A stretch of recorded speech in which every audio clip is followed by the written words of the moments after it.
Vi também sobre a questão de, um pouco do que o Mitri falou, dessa integração também entre as forças. Eu acho isso e às vezes principal. falta de vontade até política entre esses entes, né? Mas esse é o problema principal. A real é que as forças de segurança nos estados, elas sabem o que fazer. Eu tive no Ceará e nós temos cidades inteiras tomadas pelo crime organizado. Não há, eu repito aqui, já até fui processado 2 vezes pelo governador do Ceará. Não há vontade política em resolver isso. Não há vontade nenhuma. E eu suspeito, e posso tomar um terceiro processo, que o governo do Ceará é especialmente leniente com o avanço do Comando Vermelho. Há governadores que não têm vontade política em resolver isso. Na Bahia está acontecendo a mesma coisa com o Jerônimo. As forças policiais lá, elas reclamam, olha, eu quero fazer, nós sabemos onde há a área tomada pelo crime organizado, nós dispomos de forças, não é difícil trocar o tiro resolvendo, não é difícil recuperar aquela área, mas nós não podemos fazer nada.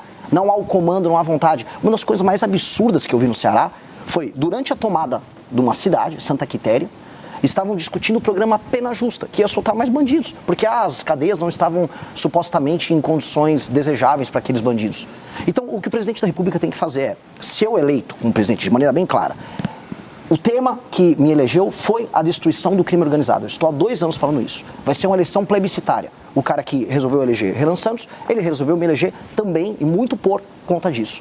Então, chegando lá, os estados que não decidirem cooperar, dado que estamos falando na tomada de espaços do território brasileiro, nós vamos fazer um estado de defesa específico nesses estados e municípios. A cooperação precisa acontecer. E eu já aviso alguns estados. Ceará precisa. Quer outro estado? Bahia precisa. As pessoas falam muito do Rio de Janeiro, mas o estado do Ceará tem uma situação muito pior do que a carioca. O Rio de Janeiro é um exemplo bizarro em muitos termos, mas às vezes ele fica anedótico. A situação, o número de mortes para cada 100 mil habitantes no Ceará... Os índices são piores. Muito piores. Talvez o número de áreas de domínio Exato. seja esse número maior. É mais fragmentado. O Rio de Janeiro é mais balcanizado, é uma facção aqui, outra tirando ali do prédio um no outro. Mas o caso no Ceará, você está falando de tomadas monopolistas por conta do Comando Vermelho e facções auxiliares. Se o governo está parado, ora, o governo tem que ser ou substituído, aí as pessoas vão votar em outro governo, ou quando nós chegamos ao poder, se eles decidirem não cooperar, vamos fazer um estado de defesa específico, por um tempo específico, para que nós retomemos esses territórios. E só nas áreas específicas. Tem até aquelas pessoas que falam, mas e a democracia? Não existe democracia em Santa Quitéria, no Ceará. Eu vou fazer um estado de defesa e vou utilizar as forças policiais e, se necessário, as forças de segurança nacionais, as forças armadas, para fazer essas operações.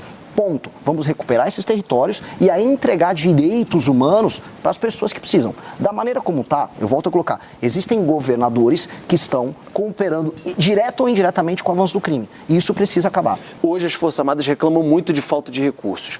O mundo há 20 anos, quando você tinha uma ordem global com ONU e etc., se imaginava que, olha, tudo bem, vai ser difícil alguém entrar aqui, invadir.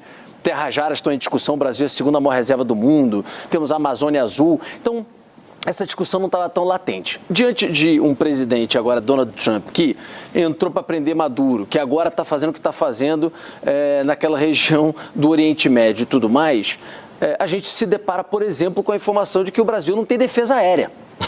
O Brasil não tem defesa aérea. Se ele quiser fazer o que ele fez, o Trump, com o Maduro, entra aqui adoidado. Inclusive, o Lula teria chamado a reunião com o ministro da Defesa também, com o Múcio e com o chefe das Forças Armadas, para falar sobre esse assunto. Cara, eu me sinto, dadas as devidas proporções, como o Churchill pré-Segunda Guerra, avisando, olha, vai dar ruim. Aquele cara do bigodinho está avançando aqui, avançou nos Sudetos, vai dar ruim. O mundo está indo para um clima de guerra fria e que está cada vez mais quente. E as principais nações dispõem de tecnologias que a gente nem tem ideia na área militar. Pouca gente acompanhou e pouca gente cobriu no Brasil o que foi o manifesto da Palantir, que é a principal empresa de tecnologia militar hoje dos Estados Unidos. São técnicas de guerra, técnicas de cybermilitares, drones, estratégias das mais diversas que o Brasil nem sequer possui ferramentas para iniciar esse enfrentamento. Alguns dizem que até teriam usado isso na invasão lá para pegar o Maduro. Sim. Aliás, os relatos dos militares venezuelanos são assustadores. Olha, eu nunca vi o tipo de técnica que foi utilizada aqui. Nós não temos hoje condições de defender o nosso próprio território num conflito. Só que o nosso território é cobiçado. Como você colocou na sua pergunta inicial, nós dispomos das terras raras, de recursos naturais, água, território, solo fértil, e nós somos um terreno em disputa. A China estava tentando fazer sua ocupação geopolítica aqui na América Latina e os Estados Unidos nos veem como reserva estratégica. Então nós estaremos no meio desse conflito. E é um conflito que vai chegar para as Américas e nós temos, por necessidade, se quisermos manter o nosso território de dimensões imperiais, continentais, temos como necessidade nacionalista manter o nosso país íntegro, se defendendo usando o que há de melhor em técnica. E nós temos uma oportunidade que, assim, foi nos dada por Deus, que foram as terras raras. Boa parte dos equipamentos militares de última geração, a indústria de semicondutores, os drones, esses equipamentos necessitam das terras raras. E nós estamos discutindo agora para quem a gente vai vender a terra rara. Nós temos que ter uma agenda de competitividade, ter, como ela trouxe, um espaço fiscal, por isso que eu falo muito de reforma fiscal na área da despesa. Tem que ter uma reforma fiscal na área da despesa para sobrar dinheiro para a gente fazer os investimentos corretos e, com base nisso, negociar com os Estados Unidos ou com a China, ou quem for, não só a produção das terras raras e a exportação delas, mas trazer a indústria de semicondutores, trazer a indústria bélica, fazer acordos de transferência de tecnologia e aí a gente começar a construir uma indústria de defesa de alta capacidade para que o Brasil possa se preparar para o mundo novo que vem aí. Esse mundo novo que vem aí não vai ter o Brasil só como um espectador.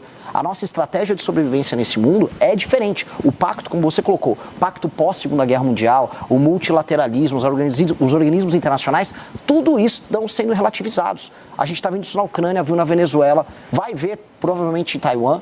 E nós temos que agora estar pronto para esse mundo. Esse mundo é um mundo que pode ser muito cruel com o Brasil. A exploração que ainda não aconteceu, regulamentar e explorar mais terras raras, você pode pegar uma parte desse dinheiro e direcionar para investimento em defesa. De onde você acha que pode vir esse recurso, que realmente não é pouco, para o investimento nessa área?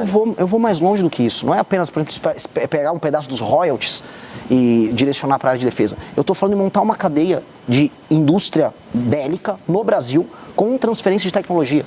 Eu vou tocar. O Brasil é o segundo lugar no mundo com mais reservas de terras raras. Portanto, usemos isso como barganha.